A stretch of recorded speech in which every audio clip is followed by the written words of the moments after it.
Happy day after Friday, comic collectors and comic family. You're here with Matt and John for Comics Covered, which is basically our little wrap-up show of the week, talking about fun things that happened.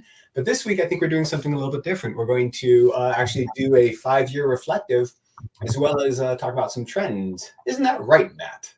Nope. We're pretty much doing the same thing. We're doing the same thing, but in addition, we're going to do a quick breeze through the, as John said, we are going to do a quick breeze through.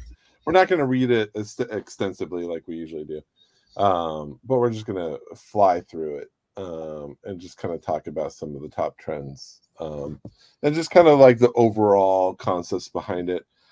We are doing a separate show for this, and we are also internally debating, you know, should we keep doing this other show? Is that of interest to people? I'm trying to figure out what you guys want. What do you guys want to see? And what do you want us to add to the show more? This is our more informal chat with you guys, let you know some of the trends we saw, some of the things that happened during the week, while also like telling you what's going on with the site. It's really just a way for us to stay connected to you, our COVRPRICE users, or YouTube watchers. But if you're just a YouTube watcher, I don't know why you're not signed up for COVRPRICE. I mean, COVRPRICE is a whole thing beyond this, just FYI. Yeah. Lots of stuff going on.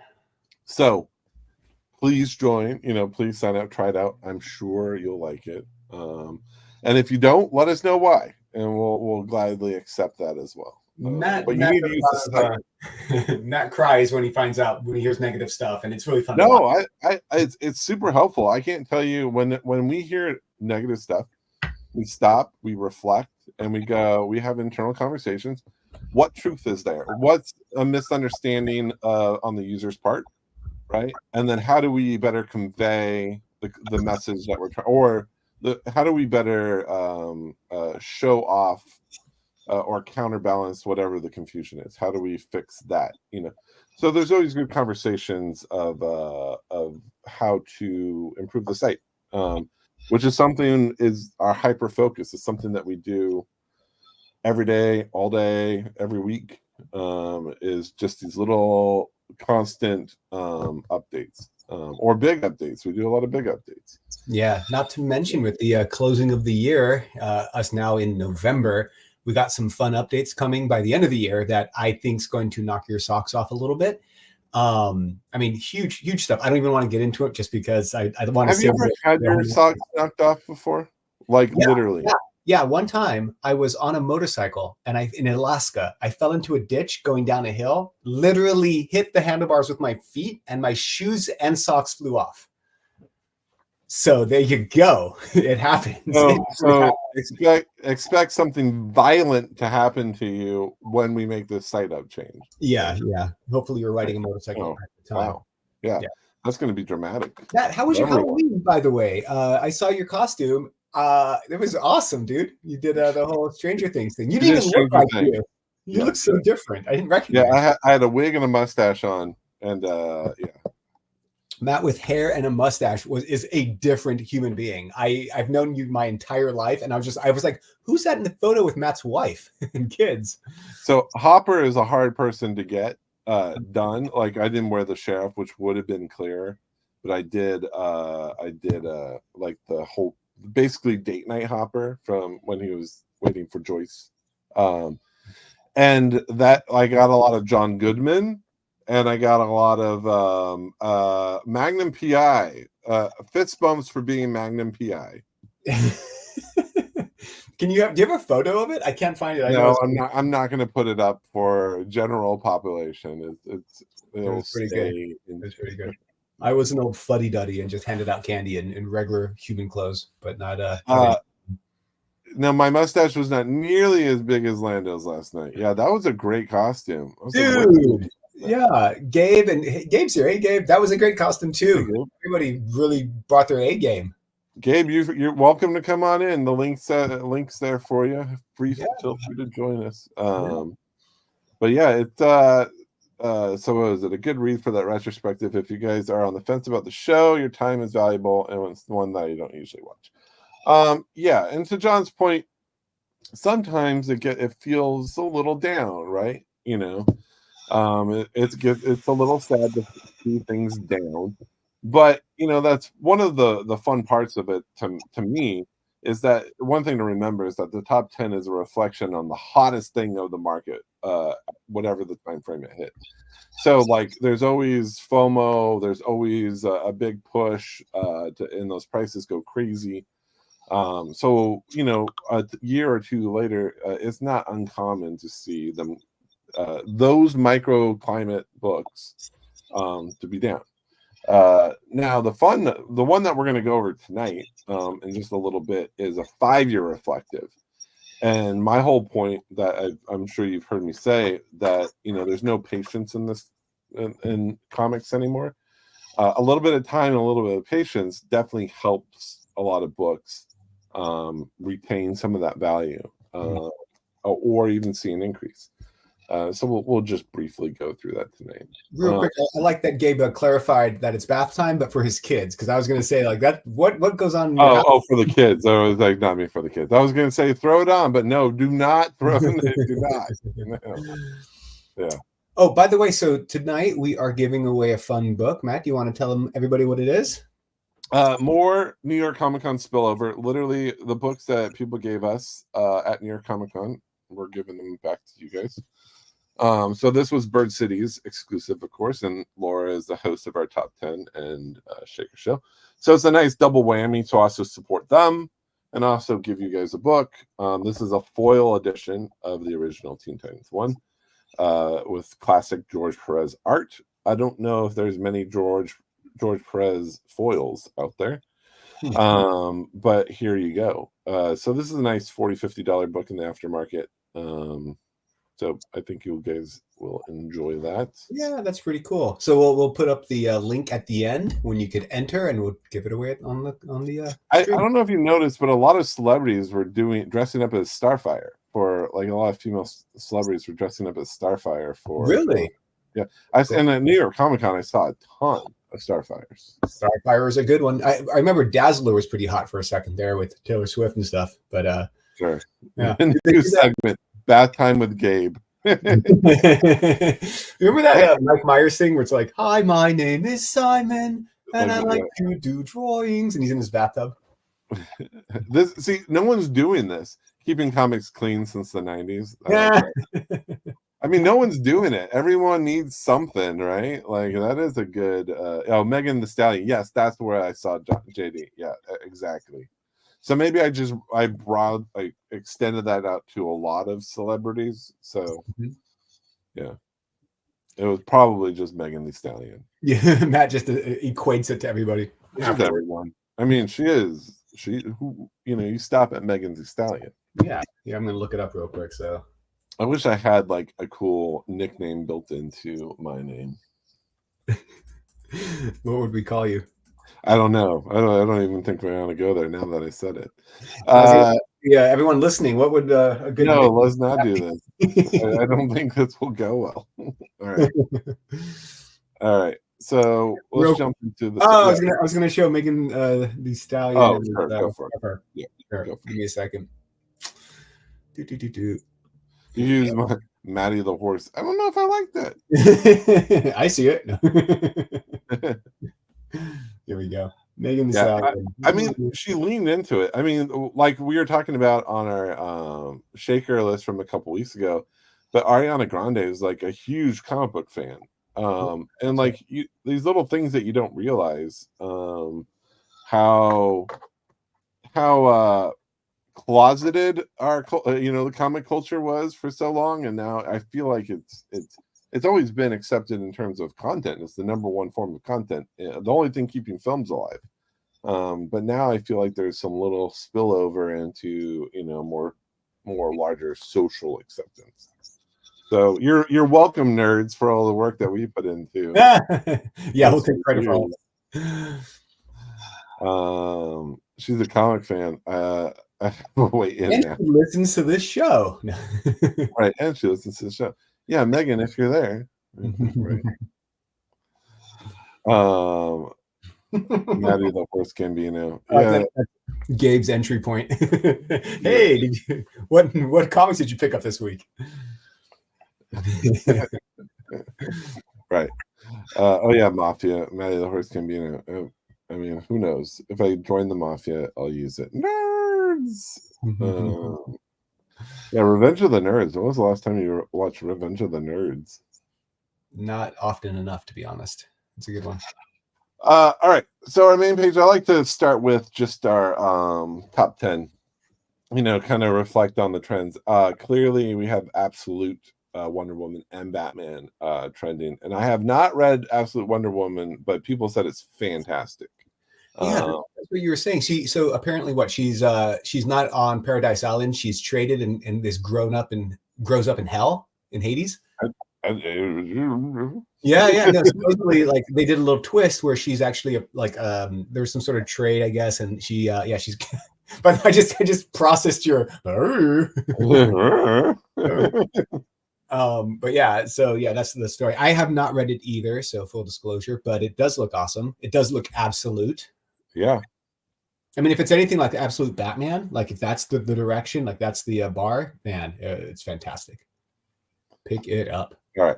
So those are the big trends. Clearly, Absolute's on fire. The Spawn, New York Comic Con's on fire.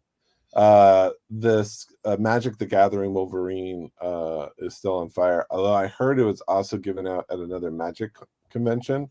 So I wonder if that will start diluting the market a little bit. But there's two big trends I wanted to talk about, which is one, we have this Vampirella cover, and then two, we have the Absolute Batman covers. So there's a growing trend. One, these are exclusives and they're variants. It's rare for a store exclusive to make the top 10. It has a high chance after convention because you see everyone has them in hand. So the second they get home, there's a big, a run on copies listed. What was interesting about the Will Jack Vampirella is that it went from it was an $80 book through the con, and then shortly after the con, and then it just surged to I think $250 or like $200. It is gorgeous, and it was like the only reason we're not going to grab one is just because it was like a little see through, right? Well, it is see through. I like her eyes. Here, I'll show. So we have a censored photo here. There you go. Yeah, we have a Photoshop on that one. Yeah, so we have a censored version here that we whited out for because we wanted to be able to show it on not just the shows but the top 10 and other places. So this was the runaway hit of the con as well as Absolute Batman. So the interesting trend to me is that this was limited to 1,000 copies, but then we had this one announced, and I edited it. So right at the proper point, but you can go to the site to see more if you really wish. But this was limited to 200. The difference is it has the Vampirella symbol and a pink background. Look at how amazing that art is, though. Look like on the right, the bracelet thing is like digging into her skin, shadows. I mean, that's freaking amazing. No, he did a great job. I mean, and then they also announced I forget, what do they call this? Oh my god, what's the name? What do they call it? Color spot. So this is limited to 1,500. So how do you guys feel? I'm just curious. When you buy one cover, and then surprise, there's another one announced and another one announced. Do you feel like that dilutes the original excitement of that initial book, or does it, at this point, does it matter? Because a lot of what we've been talking about is that people are now not buying these necessarily for an investment; they just want them, right? Or they just want at least the initial cover. It's one of those conversations of just not a fellow. Egris is not a fan of color splashes. Some work and some do. I think this works because you get to pay attention to the ruby lips and the heart. It does look like she's made of marble for sure. To kind of respond to your question, that it depends. Like the Absolute Batman was a bit of a gut punch, right? Because you're like, oh, that's it goes 1-2 punch. Yeah. So then we had Absolute Batman that was limited to 1,000, and then they came out with a black and white version that was double the print run of 2,000, and I think it was actually $10 more. Here, let me let's close this out so they can see your screen real quick. Yeah, here. Well, I wanted to show back to the pink one, but sorry. Yeah. So yeah, the pink one. It's actually, I agree. I forget who said it here because I have to switch back to the chat. But the pink one with the Vampirilla sign is also my favorite, just because pink really pops on a book. It really highlights her eyes, and it's nice to have the Vampirilla symbol on there. It's just interesting to. I always wonder like how they sold out. All this stuff sold out immediately. So the debate of interest is not important, because there's clearly interest to sell not only these out, but the Absolute Batman out. The Absolute Batman sold out in 3 minutes. 2,000 copies, blew them out. The third print, black and white, and yeah, here I'll show. There's a lot of people kind of responding to your question. Yeah. He makes a good point, saying like, one of the issues is, I have a variant. If a variant comes out and then the second printing or something else comes out and the value goes up for the second one and not the original, right? Yeah, that does suck. That's kind of like you got it, print run. It's a print run thing more than anything, and a demand thing, because demand shifts. Well, for example, the Vampirilla New York one was limited to 1,000, and the pink one. Oh no, sorry. The New York one was limited to 500 copies, not 1,000. 500 copies, but the pink one with the Vampirilla symbol is limited to 200. So that does what you're saying is they did come out with a shorter print run. Now, I'm not naysaying, because like at the same time, if you love this cover and you love like someone in our top 10 chat said that they want one of these for every city. So so I mean, but that's true. Like, what if they did a like I love Seattle and I love LA? Like, they could do these, but that's the thing. People will buy these forever. So it doesn't happen. Yeah, JD says it's a FOMO, it's a cash grab, but at the same time, it sold out. Like, even though you can like, I don't even know if it's FOMO, because maybe people missed out and they just want. I think it just comes down to people wanting the cover. Yeah, because Izzy, hey Izzy, we just spoke to you today. Yeah, I mean, like, it does kind of feel like a cash grab. A few people have said that as well. Like, it just feels like, oh, that sold out, so let's put out the third print, put it in black and white, and put some color on it. It's like, but then put yourself in the mindset of the creators and the public and the retailers and the publishers, right? Like, you gotta now separate yourself from the fan, but from a business person. If you could make instant 20, 30 grand, and without question, it would sell out immediately with no problem. More than that. Well, potentially. But if you could make that instant money, it would be impossible to say no to that, right? Like, it would be very difficult. Yeah, you're printing money at that point. Yeah. So the question is, let's go for it. I say one thing I want to call out, just looking at the top 10 here, is that notice how the Absolute Batman in slot number 8 has the pre-sale. I think we're one of the only top 10s that actually pull in. I mean, first of all, our entire top 10 is based only on sales data, aftermarket sales data, and we pull in the pre-sale stuff too, because we're watching those before they even come out. So it's the third print, so this won't be mailed out until probably the first week of December. Because they have to hold them until the third print comes out. Right. I mean, it's already trending for 60, and I do believe, like, I think they cost 30 or 40. But again, like, here's Terry. Terry said, I wanted to go on my wall, and it is. So the reason why I wanted to bring this up, because I think it is an important discussion, because you hear everyone coming from different points of view. Where is it? If people just want it, is it bad to make it available in multiple formats if people really want that cover and they don't want to spend $250? They'd rather spend 30 or 40. Is it? And then it also makes the artist money. It makes the retailer money, which helps them to stay in business and print more. Or, do you get mad that it dilutes the one that you ran around at the convention trying to track down?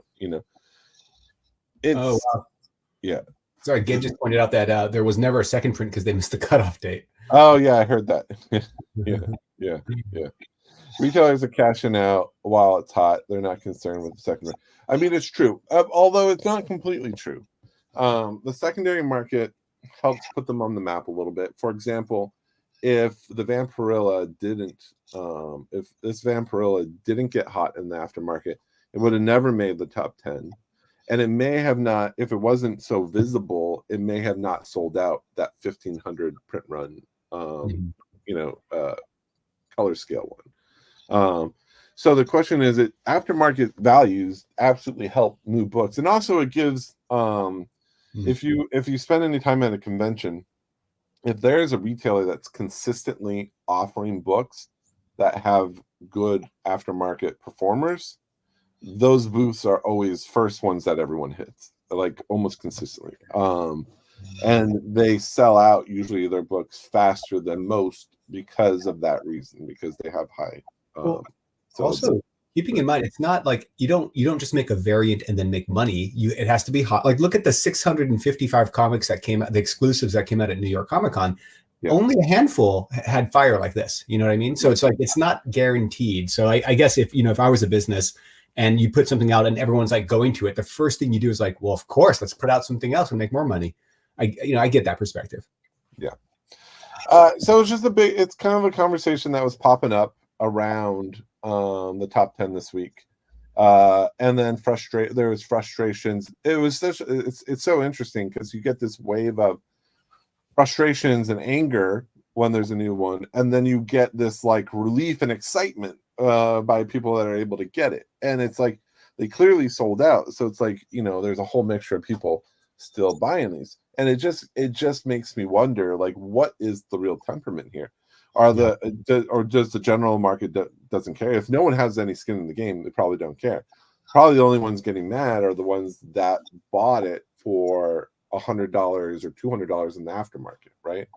I think at that point, those are the people that might get a little cranky about these new books popping up, because they probably would have just waited for the other one. But then again, do they then just go buy those other ones?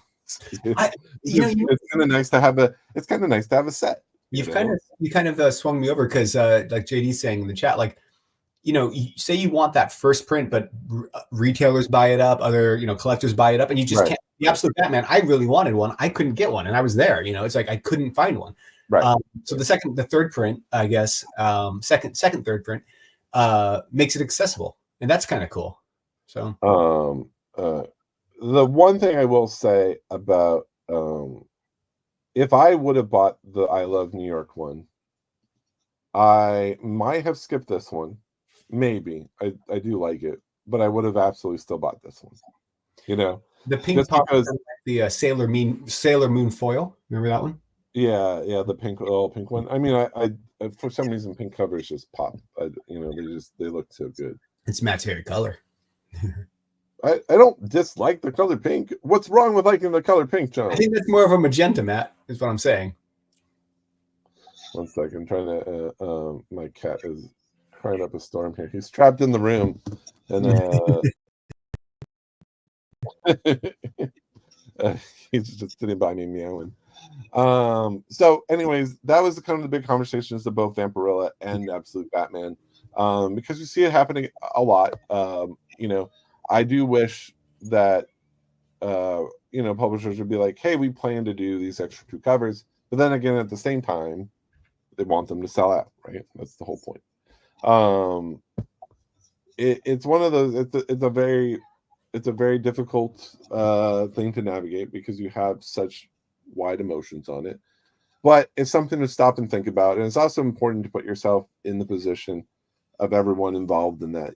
People who want a copy who could not get a copy, and then the people that are trying to sell a copy, like the artists who need to make money, right? These guys are also trying to make a living. So there is this mixture of being conscious and thoughtful around, again, if you don't love it, you don't pick it up. But at the same time, there is a big conversation of, is there responsibility to protect the initial book? There's so many facets to that conversation that we're not going to have a finite answer for. But it's one to continue with as we move through fun. It makes it interesting. Like that's one thing about comics is it's never boring. And like just when you think you know the landscape, they add another variant. They do something. It's like it's changing. It's always changing, and it's kind of cool. It forces you to be that little king on the hill, kind of going like, well, I know what's happening right now because I've been paying attention. But the moment you stop, it's like everything kind of swirls around you, and you miss it.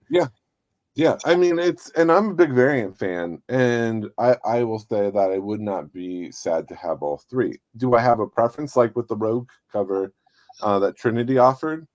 There was the color version, the grayscale version, and the pink 80s one. I just grabbed the pink 80s one because it was like, if I had to choose, I don't want to spend $120 on all three of these covers or whatever it costs. I want just this one. I'm just going to buy this one because I'm not trying to sell a set. I don't care about holding a set. I just want that one cover. To what someone said earlier, I just want it on my wall, right? Like you know what it would have been cool is Igor just made me think about it. He says I need to space out they need to space out their copies. Whoops. Over the 4 days, so not to just sell out, right there. Yeah, a lot of shops tried to do that. I think so. We had conversations with the retailers about that at New York Comic Con, and they said straight up, it's nice to sell out right away because you then know you sold out. Oh yeah, it's scary having that inventory and just sitting there. Yeah, if you stagger them, and like all the people that wanted to buy one was there Friday and Saturday and didn't come back on Sunday, and you walk home with 50 copies, it's not the end of the world, but the intention is to not do that, right? The intention is to sell everything out at the convention. Well, what about this? What if like that? You made that example of the Rogue. Who was that again? That was a Top Ship. That was Trinity. Yeah. Trinity, that's right. Yeah. What if day 1 they sell version 1, as many as you want? Day 2 they unlock version 2. Day 3, instead of having them all available and limiting them, they make it like a day thing. Beyond Wednesdays. Thank you. That was nice of you. You shouldn't give us the money. We're just gonna have to give it back to you. Your next show, it's just going right back to you. Bling bling bling bling bling bling. He just wanted. He was like, I want my comment highlighted. Yeah. Thank you, Brian. And I also saw Ben. I saw Ben in here somewhere too, Mr. Longshort himself. So yeah, he was in there too. So hey, folks, these are long-term friends of the show, just friends in general, not just friends of COVRPRICE, but long-term friends. It's such a big conversation around. So here's the thing why it's a good point to start getting into this conversation. John, you were doing our panel for LA Comic Con and for San Diego Comic Con, and you had a little blurb about how the ratio to variance to normal books and how that's increased in the past 5 years. If you have that number, that would be fun to show up. But as he's doing that, I mean, I don't know if you guys have heard, but DC has dropped their requirements to 1,000 copies for. It used to be you had to order 3,000 copies to do an exclusive. Now it's 1,000.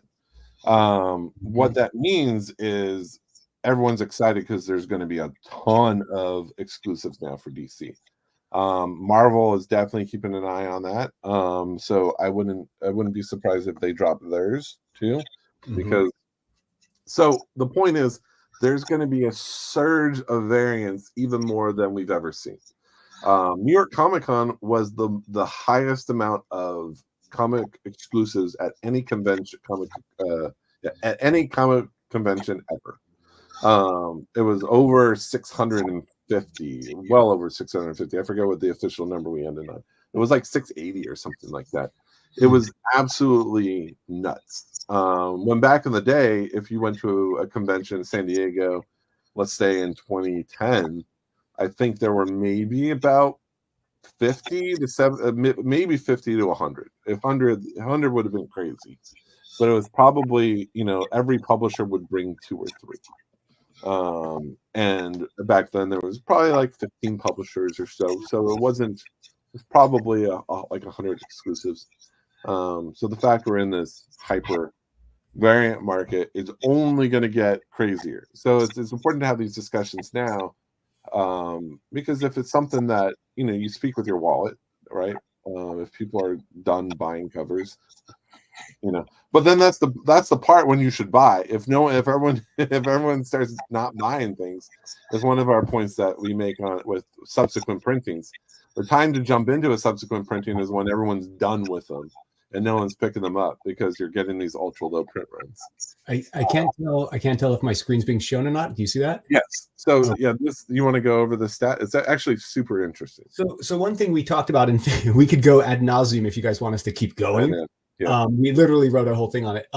But we were just trying to understand, like, what should we call this new age of comic books? And like, everyone's like the variant age, but no one really did an analysis of like, well, is it really the variant age? Sure, 2000s were all about foil and chrome age and stuff like that. And you start seeing the explosion and the understanding that, oh, we can make money and save comic book stores and support creators with all these variants. And it exploded. But check out this stat. So we looked at 2019 versus 2024, right? So what's that, about 23 years difference, right? So in 2019, when, the what we would call maybe a variant age kind of started, you would see, and I just went to COVRPRICE and looked at that entire month for January 2019. There was 108 standard covers, right? But we added this little toggle where you can flip it on and see how many variants are in addition to the standard covers. So here we see 185. So that was about 1.7 standard variants to every single standard cover, right? Some standards didn't have any variants. Some had like 5, some, all that kind of stuff. But then we go over to January 2024. Now, the number of variants, so just a year-over-year analysis, the number of variants went down. 76 standard variants, but 280 variants. So that means, less creative in terms of like storytelling and all that stuff were happening at that time, and more selling of the covers, more selling of the variants. So the standard covers went down by 42%, and the variant amount went up by 51%. So that means it went from a standard like a variant to ratio from 1.7 in 2019 to 3.7 in 2024. So yeah, there's definitely explosion. We should do a bigger analysis. This was just 1 month as a split kind of view of what was going on. I mean, it just goes to show what's happening in this current market. Now, I don't hate this. I love variants because I do pick up because a book because I like I like a fun cover, right? And I do read the books. I find the books that I want to read, but I don't necessarily always save them, right? Like I'll read them, and if there's a special cover for that book, I might save that and collect that. I just don't have space to collect runs anymore. I'm just trying to save the sanity of my family here. So I do try to stay hyper focused. I used to like straight up just, the only reason I bought variants was to sell them to buy more books the next week, right? And I didn't, sometimes you save them and flip them down the road. Some I flipped the same week twice in my comic career.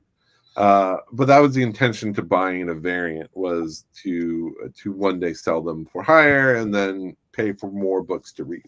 What always pissed me off is I didn't understand print runs. I just thought, oh, they're making more of them. And I was like, I never knew which one to get. And in the back of my head, it was always like, hey, one of these is worth more. And I'm like, dang it, where's Matt? Because I could never. I mean, it really, the logic is very simple. If you love a cover, if you look at a cover and you're like, I love this, someone else will feel the same and will share that feeling because aesthetically you're looking at something that you like, and other people are going to share that concept. This is what started. I keep going back to this at the early days of G Plus and CBSI days, is that we would share these books we had never seen before, which is the fun part of watching the Shaker Show or Mr. Longshort's show on Thursday nights. Long Short, those show all these books that you may have not paid attention to, and the second you see it, you're like, oh my god, I want this book. Right. I think I have an example of like something I bought. Like it's not worth it. It's not worth anything. You could buy this for like $10 or where is it? I just picked this one up, and it was simply strictly because I just wanted it. And it's not like anything, but like you look at this book. This is a spot foil. I think it was sold on Whatnot. It's a Scout book, Eternus #1, but it's freaking gorgeous, right? And like it doesn't. You can probably buy it for $20 on eBay right now. I'm not saying it's going to be worth $100 or $50. I loved it. It's a great Medusa cover, and I bought it. And that's what the fun of like showing having those types of shows is to show off these covers, and that's the fun is you find something. I'm not reading Eternus, but I just wanted that cover. And that's the market, and that's, I think, healthy behavior, because you're supporting a book that might not necessarily get the readership it needs, so that the readers that are reading it will continue to have a series that continues on. So you're still supporting the book, even if you're just buying it for the cover. You're still supporting the creators, even if you're just buying it for the cover. A lot of thoughts here. I think we had a good point. Like, variants are kind of like a poor man's art gallery in a sense. Like, I remember like loving the stories, not knowing anything about variants, getting into the speculation part of it and going, oh, that's worth something.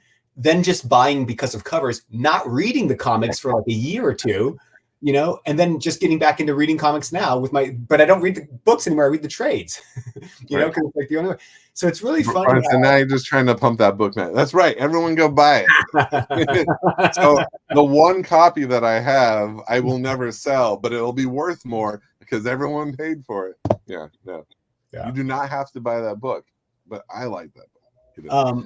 Also, I just wanted to talk to Derek. So, like, if a publisher had an incredible cover and they knew it, why isn't it a cover A? They sell more, they make more money. Plus, we speak to a lot of publishers, and it's interesting because they're always like, "Well, what's happening in the market? What's going on?" And we kind of work with them and sometimes talk to them about like variants and stuff.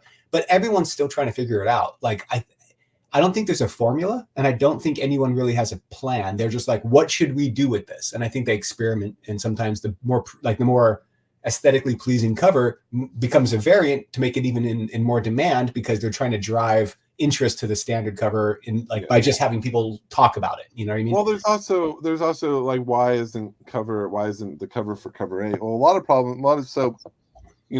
internal artists, they're not necessarily probably the most skilled cover artists, right? Like to the level of like Archim, who only do covers, and they do these very thorough, polished covers that take weeks and weeks and weeks. Artist that is working page by page doesn't have the time to lose on one cover, right? Especially if it's a cover of the internal art that they're doing. They're going to produce something that's still a good cover, but that's not going to be their finesse. And then publishers, if they are doing a variant, they might not have a cabal of artists that have the level that some of these retailers do. That's actually fun, interesting conversations, because more are reaching out to us and being like, hey, do you have any numbers on what the best performing artists are on the aftermarket? And we say, sure, here's a list of all the every artist and how many books they've produced this year. And then we've also provided numbers on like, here's the top performers in terms of aftermarket sales, which is fun because we have data like that to share. And then they use those numbers to actually hire those artists to put them on their books.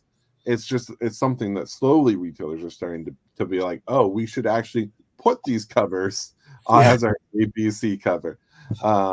Which is now why you see Marvel doing that, and then also making them 1 in 100 virgin covers, because they're still trying to make them incentives because people want them. And that's the thing, is like, you also have to remember that the incentive cover was not intended for us, the consumer. They're intended for retailers to buy them and to up their orders to get that one cover that they can then sell to their. That's one thing that always amazes me. Like, whenever, I think it might be changing more and more, but like when we first started doing this, like 8 years ago, there was such a disconnect between the aftermarket and the first to market, new release market. And it was really, publishers and retailers only cared about what got off their shelves, the volume that moved, because that was their business, right? But it's like, as we say over and over again, the aftermarket drives the new release market. It informs the new release market. It's such a closed ecosystem that it's surprising that I think a lot of people don't realize that. I mean, that's why you see some of the best covers, they are store exclusives, because they get to these retailers get a little more time to think about some of if it's going to be a homage cover, or if they have. I mean, if you're not aware of it, but a lot of retailers have their like cabal of artists. Like, they'll have some of your favorite artists are kind of just with one retailer, for the most part. If you haven't paid attention to that, it's a lot of them are very loyal to the people who gave them jobs in the first place. A lot of these artists were plucked out of the ethers, right? Literally at conventions, they kind of come across their work and they're like, "Hey, you want to do a cover?" And then these artists just start picking up, or they have a hot Kickstarter. Like Mark Spears just got all his attention, but he's been around for years. But because of these gorgeous covers, they're now getting him all this extra attention. I always like that phrase. I've been a 10-year overnight success. Right. So should we jump into some of the reflective stuff? I guess we should do the reflective. I mean, we got into a good conversation. We did. So we'll just run through this because I think there's some broad. We don't have to really go into things. Just to set the stage. Sets the stage. I mean, Matt loves the reflective because there's an educational component to like, hey, this is what's really happening. Everyone forgets everyone talks hype out there and says like, buy this book, and nobody pauses to go back and say like, what actually happened. That's the whole point of these, is to say like, what didn't work. My least favorite statement in comics is no FOMO. FOMO is amazing for shops. Having some hype around a book, getting people into shops the day of new releases, helps them make more money because they're going to pick up hopefully some other books, maybe some dollar bin stuff, maybe a drink, maybe a pack of Pokemon cards. Just getting people through the doors helps make them money, and hopefully turns them into regular customers. And who knows, if they don't find the book, they go to another shop, and that happens the same way. I think no FOMO applies to really like being careful of the aftermarket. Like if something sells out, at what point is it not safe to jump into? And I think that's like no FOMO is very specialized, I think, really when it comes to aftermarket sales. But if you go into a shop and you buy that book for $5, like FOMO that all day long, right? Like that FOMO's good. I do agree. FOMO is something like we are all treasure hunters when it comes to this hobby. To actually be excited for the hunt and be like, oh my God, that's rare. That's all FOMO. Now, granted, it can get out of hand, and it's like it pumps up the volume of the book and then it falls 100%. But like excitement for something, and a lot of that is because you don't have it. As soon as you have it, you're on to the next thing. I mean, FOMO got me into books like The Walking Dead. FOMO got me into books like Why the Last Man. Saga, like all these books that I wouldn't have picked up normally, that then also went up in high value, because so there's like, and I bought them for $3-4 off the stand. I mean that's the intention. FOMO's good. I just don't like the overall term of no FOMO, except when you're buying it at like these ultra high premiums. But again, we're adults. You bought your Absolute Batman for $20 at the FOMO price of $20, right? And you were okay with that decision because you're a grown man who had $20 in his pocket and was not going to die by making that purchase. Right? Very true, and it was worth it. I wanted the book. Everyone had talked about it, and it's a great story. I love it. It's freaking great. And now you're going to keep buying the rest. So and now I have it. Fine. Right. And make everyone else feel bad. All right. So 10 years ago, this was our number 10 book on our list. So 2019. We're pre-COVID, right? This is the time when we're all happy, not a care in the world. Maybe some political disputes that were just starting to divide the country a little bit, but that didn't really affect comic books too much. But this was New York, it was just topical. New York Comic Con 2019 was this gorgeous glow-in-the-dark Ghost Rider, and of course, like it was selling for a high of 57 back then. Flash forward 5 years, $53. It's down a little bit, but what our point was like, is that down? Really, probably not. And although it's interesting that 9.8 only sell for like $75. I don't know. I forgot. I will admit that I forgot this book existed, and I do want one now because it's kind of like one of those things where FOMO. Well, it's not FOMO. There's a nostalgia factor. If you remember, people could correct me. I forget what issue had the original one from the 90s of the glow-in-the-dark Ghost Rider book. But it brings back a lot of nostalgia for that book because, I mean, I had one and I probably still have it somewhere. but I would love to put these books side by side now. Like there's a collector aspect of like I want these because now I want to feature them in my room, you know. Mm-hmm. The next book we had was Undiscovered Country. I should actually have pulled up my notes so you think I got rid of it. Dude, that ash can, didn't we get that for going to the retailer thing? Yeah, so it was handed out at the Diamond Breakfast. Yeah. And it was anytime you get any of these free books, especially the ash cans, I mean a lot of the absolute stuff was selling at, $50 out of this New York Comic Con. So yeah, it was immediately $53. And then it was optioned shortly after, and this got a little bump. Actually, it sold for 9.8. Sold for this at $188 in November. So it was just like a month later. It did see a nice sale. Dude, the premise of the storyline was so cool. Like, yeah, the premise is still cool. It would be a great. I mean, it's very topical. Yeah, well, I mean, it was like the borders were open, so America got pissed off, and they closed all their borders for like 150 years, and then like no one could get in. They used technology to like just build everything. Was no satellites over it, no whatever. And then after like such a in the future, people started coming back in, and it was like a time capsule. There was like different regions and pretty cool. It was kind of like far west of east or east of west or whatever, because they like each part of America had different like expertise and whatnot. Anyway, yeah, I thought it was cool. Brian said he voted today for Barger Tucci 2020-24. Is that Dennis Barger? You're going to vote for Dennis? That seems risky. Although he seems like a lovely person, but he definitely has some strong opinions, which I guess is good for any good politician, right? Right. That's funny, Brian. He is fun to watch, for sure. So Undiscovered Country, it was also optioned a few years later, which gave it a little bit of a bump. Today it's about $28. I think there was even a recent sale as low as $3, because one sold for an auction that kind of just went below the radar. We always say it, these are always the riskiest ones to get when it's an independent content-based books. One, you don't know if it's actually going to happen, and then two, if it does, if it's going to be like, oh my god, what was the show? Oh my god, what was the other broken away? Like New York was broken away from everyone. I'm blanking it with Rosario Dawson. People help me. I can't remember. Broken away from everything. Rosario Dawson. Oh my god. It was was it a Vertigo book?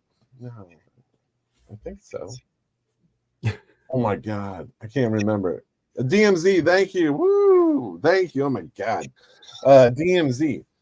The show was terrible, and it's such a shame because DMZ, the comic, is fantastic. So there is that risk of like, if you recall the Boys was hot upon announcement and then dropped like a rock, and then the show came out, and then 2 weeks after, people were like, oh, this is good. And that book got its highest sales ever, was like that few weeks after the show came out. So there is a lot of people do now wait to see if the show is going to be of substance, and if it's really good, it goes crazy. So that's kind of the thing you can do, is just wait know where your copies are, spot them out at your comic shop, make a mental note, come back to it. You want to jump to this next one? Yeah, we should probably move. We got like 10 minutes. So Powers of X2 had a bump at $22 and dropped down. Now it's worth about $7. But the reason for that is because the storyline was fantastic. Hickman was doing some crazy things and bringing back a lot of nostalgia to the X-Men. So it surprised a lot of people, and shops didn't order enough copies to, have enough for people to read. So everyone had to turn to the aftermarket to get, like, especially the first and second issue. So that's why there was a bump in 2019. It's not so much that it was an investment book, which is why it's down now. It was just a book that people couldn't read and didn't want to wait for a trade, because it was such a good story, and you knew it was going to be a year to 2 years before the trade came out.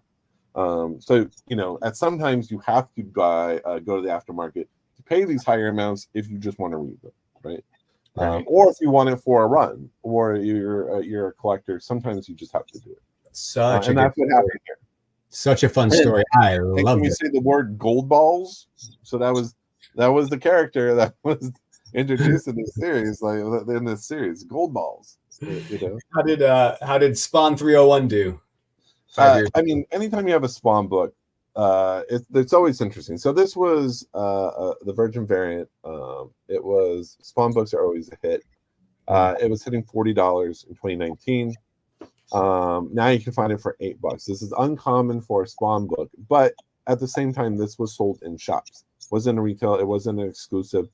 It was just a book that had a relatively high print run, and now it's pretty accessible to find. And it's still a cool cover, and a little nod to what was coming up with Spawn, which was King Spawn, right there. And with that note, it's kind of maybe time to look at it again. That's a good point. Yeah. So in terms of a bust, Spawn books are some of the best performing books in the aftermarket. At $8, I would be comfortable buying that book at $8 at this point. You're not going to lose money on a Spawn book. Yeah. The next one we got Dale Keown's Codex cover for Absolute Carnage and Mortal Hulk. If you remember, this book was on fire in 2019, selling for like $50. And I think like a month later, 9.8s were hitting the market at $150. And now, actually, you can kind of buy copies. The most recent copies were sold around $39, but there are some that have sold for around $50. And 9.8 still costs the same. So it's kind of interesting to see 5 years later this book to stay exactly at that FOMO level and retain it. It's a cool cover. I know Dale Keown has some drama around him these days, but he's still an iconic Hulk artist. If you can separate him from the drama. That's an interesting topic too, because there's a lot of artists who have weird personal lives or personal lives that have drama, but the art is different. And that's, by itself, an interesting thing, like separating the art and the other people, because it's not just one person who, just because someone drew a cover doesn't mean like the creative team on it has the same opinions. There's a lot of people who go into this. Well, also, you're not supporting the artist when you're buying it from the aftermarket because they got paid ages ago. They're not seeing that money, So you're not really like, if you don't buy it, you're not really like sticking it to them. It's one of those things. But it's a political, so it's a very sensitive subject. So we'll just digress. And real quick, since we have take that one down for a second, Matt. Oh, sorry. Yeah. No, thanks. The giveaway today is for the Bird Cities variant from New York Comic Con for the Teen Titans. If you would like to enter, which you should, you have very good chances of winning said comic book. All you need to do, I wonder if anyone could guess what it's going to be. #Titans. If you put that in there and type in #Titans into chat, and you will be entered, and we'll do the drawing in a couple seconds here. All right, cool. And we'll blaze through the rest of them. So the next one we have, what was the next one here? Just one of the Powers of X. Yeah, so we have Powers of X again. It was literally just selling because people couldn't find some of these. And this was the variant, the Decades variant that was selling. It was just a cool cover, It was just one of those books that was just selling well in the aftermarket and found its way to the top 10. It's a bust now in terms of a variant, because there's a lot of these Decade variants. Like, if you're going to buy a Decades variant, you want to go to the Del Auto set from the Ultimate. Or no, it was like a 2011 Decades set that he did, which is fantastic. And actually pulls a lot of these similar concept here. Jumping into the next one was kind of like one thing to remember with this was a one per store. Thank you. One per store. Year of the Villain. This was Brian Boland, who is an awesome Batman artist, an awesome Joker artist. This book was sent to retailers who followed orders to send back recalled copies of Superman 14 and Superman 33. I forget what the recall issue was on those books, but I could see the cover. Crypto's jumping out from the corner of the Supergirl one. Oh man, I can't remember what the issue was, but I do remember there was some printing issue. So the stores that did send these back got this in return as a thank you for following the rules. And they were selling for $75 a pop. It is a really cool cover. And that's a cool story too. I didn't know that. That's pretty neat. Yeah. And it sold for $100 in a 9.8 about a year later. Now today, the problem with these one per stores is that there's a lot of them out there. So what they tend to do almost immediately, and this happened back then too, is that they flood the market, right? And then people get competitive and they start dropping their prices. And then flash forward, you just have a large surplus of copies that sit for years and years and years, stagnant at those low prices. And that's exactly what happened with this. It's not necessarily a bad cover, not necessarily, I wouldn't say it's not rare. It's definitely a lower print run than most books, especially if you compare it to any retail exclusive. But that's just what happened to it. That's what keeps it at that current value. So, well, here's one. Here's a win. I mean, these are easy. So, like, we'll just highlight this one. We have Wolverine 1, and we'll jump to the next one. Is like we also have Wolverine 1. So we have the 1988 version, we have the 1992 version, or 1982 version. I mean, clearly Wolverine was coming. And there was all this speculation in 2019 of who the new Wolverine. It went back as far as that. Like everyone was itching to know. Yeah. I mean, this is when you heard like Daniel Radcliffe and Twilight Batman guy, who was his name? Patterson? Robert Pattinson, right? There are all these rumors of who might be Wolverine. So with that chatter, these two books are picking up. Not that they deserve to be, because they're iconic Wolverine covers. I actually, both of them. You have to have both of them in your collection. So yes, and like even without that, these still would have gone up because they're evergreen Wolverine books. So of course they went up in value, 25 to 49 raw value now, 165 to 238.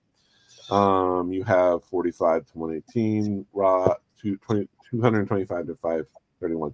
So again, this is what a lot of people go back to. If you just buy into a book that has an iconic cover with an iconic, like a kind of a key issue for that character, for a very pivotal character in terms of like Marvel GC world, yeah, it's hard to lose on some of these. You just have to make sure you're not paying at the top of the market. Collector 34 made a good said his LCS just got a collection with 15 of those. Yeah, they're super common. That's the other thing. This is why they're not worth $1,000, is because they're very common.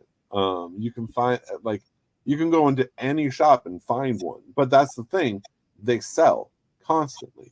So they're because everyone wants one for their collection. So it's kind of like high demand, high supply. High demand, high supply, which keeps it going up. But it also caps its legs a little bit by going too crazy, because there's enough copies to create some competition, right?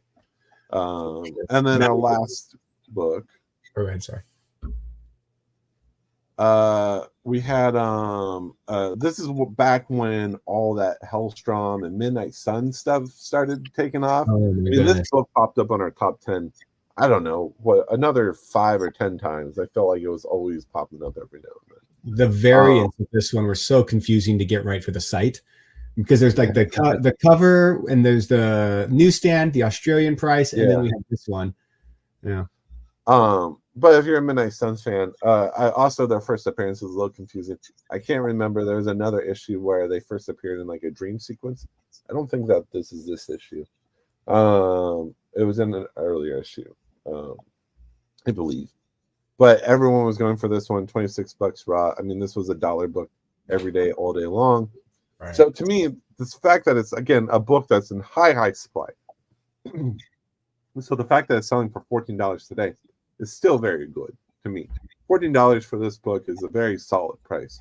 But it went up in 9.8, And that's because this book is very difficult to get a 9.8 out of, because those bags really hid all those spine ticks. And some, I mean, this has a black perimeter. It has black edging, which shows everything, every blunted corner, every, if you don't cut into the bag the wrong way, or you don't see the top of the book, it's really hard. And no one was protecting this book, in the 1900s, in the 90s. It's a beautiful cover, though. I mean, that is. I mean, it's iconic for anyone who grew up in the 90s. I mean, everyone bought this book. That's the thing. It was like 92. If you didn't have every book that came out on the shelf in 92, you were doing something wrong at the time. Because that's what it felt like. I felt like we had like everything in 1992. But that was the top 10. So, I mean, but you look at those 9.8s went up 5 years later, despite all the back and forth on Midnight Suns happening or not happening, and now it's canceled, and now it's not canceled, and now Blade's back and Blade's not back. It's content aside, it's still a very hard book to get a 9.8, and people still want it. So I mean, that reflective just showed where the market was 5 years ago, and that is not all doom and gloom 5 years later. A little bit of patience and a little bit of time definitely helped a lot of these values for sure, because I'm sure if we look back at them when they happened a year or two after, they probably would have been probably would have been a different story. Heck, I think if we look at those Wolverine, they had all-time highs in 2022, in 2023. So that the story is, it still went up 5 years later, but it would just miss that all-time high. And that's okay. We're not talking about the all-time high. We're talking about your ROI from 5 years ago. What's an ROA? That is return on aesthetic. Okay. Well, we only have 22 people in the giveaway right now, and there's everyone left because they're like boring. There's 51 people watching, and there's 51. I thought you said 22. No. There's only 23. So type in #Titans, #Titans, and you'll be entered. And we're going to do the giveaway. And then people don't like free books. That's the thing. No one wants a free book. I mean, it's kind of free. It's like, do you want it because it's free? Right. You know what? If you win it, take it to your shop, give it to them for $10. And you get like 2 absolute Supermans when they come out, right? There you go. Don't forget to like and subscribe. If you're not a member of COVRPRICE.com, our website, there's a lot of cool stuff on there, and you get a free trial for 5 days to try it out. And then it's only like $6.95 a month afterwards. If you get it monthly, if you buy the year, it's only $5 a month, people. Yeah. See, we don't even spend the time pitching the site to you for the show. I always think about it after the show ends. So I'm thinking about it now, but it's a great resource. We think we like it. That's what we use to talk about all this stuff. We are quite fond of it. That's why we're so smart on comics. Righteous Flipper, if you went ahead and said, if you win, you got it. Okay. Heck, if Righteous Flipper we'll give you a hat and the book. How about that? Yeah. We got only you, because you said it, don't you? It's like, you're not going to get Jumanji because you said you clearly didn't want to get Jumanji. You can't get Jumanji if you get Jumanji. I don't think it was. What are you talking about? Jumanji goes in or Jumanji comes out? All right, here we go. #Titans. Gabe says he wants a hat too. Gabe, of course we'll get you a hat. Don't you worry. All right. You're running it? All right, yeah, all right. Okay, I'll give you guys 10 seconds to put in #Titans. And okay, it's going up to 28. We got 52 people watching. And by the way, thanks for spending your Friday night with us and kicking off your weekend right with the Cover Price guys. All right, Collector 34, I'm going to roll them bones. Boom. That's a bone. And the winner is...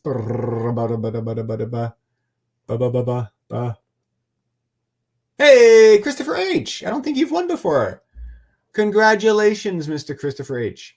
To collect your prize, please email me or Matt. I'm John at COVRPRICE, or Matt at COVRPRICE, with your shipping address. It doesn't hurt if you're a member, because then we can verify you. But if you're not, you can still just. We should do that. If you're a member and you win, then you get a hat or a shirt. How about Ooh, that? I like that. I like that. We'll We'll start that off sweeten with the pot.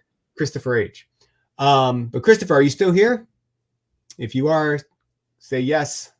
You still get the prize either way, but while he's playing it, I really want to. I've been dying to play this clip. I meant to say like, "Hey, how was your Halloween?" And I wanted to play this as a response, so I'm going to do it anyways. At first, it was fun, then scary, then fun again, then spooky, but in a fun way. What's that from? It's from She-Hulk. It was probably the best thing that came out of the She-Hulk TV series. Is Madison with 2 N's and a Y, but not where you think. I love Madison, and that clip is one of those lives in my head rent free. That clip right there is one of my all-time favorite clips. So I was dying to show it, and I totally forgot about it. That's so good. We'll find more ways to use it. Yeah. Again, guys, thanks for watching. Thanks for spending your Friday with us. I hope you all had a safe Halloween. Hope you have an even better weekend. Now it's almost time. Well, it's coming up on Turkey Day this month, so that's fantastic. And we'll do a whole bunch of maybe Thanksgiving themed covers in the future. Right. Matt, anything to say before we sign off? No, all right. We said everything. Thanks, folks. We'll see you. Come for Tuesday for the top 10. All right. Yeah. Sounds good. Have a great weekend, everyone. Thanks for watching. Bye. Bye.